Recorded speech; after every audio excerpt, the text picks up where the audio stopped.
До 2. Газуй до 2.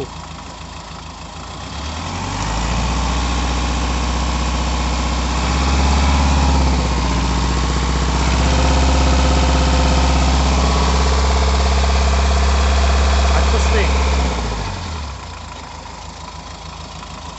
Ну, сейчас все нормально. Выжми сцепление. Слева первый.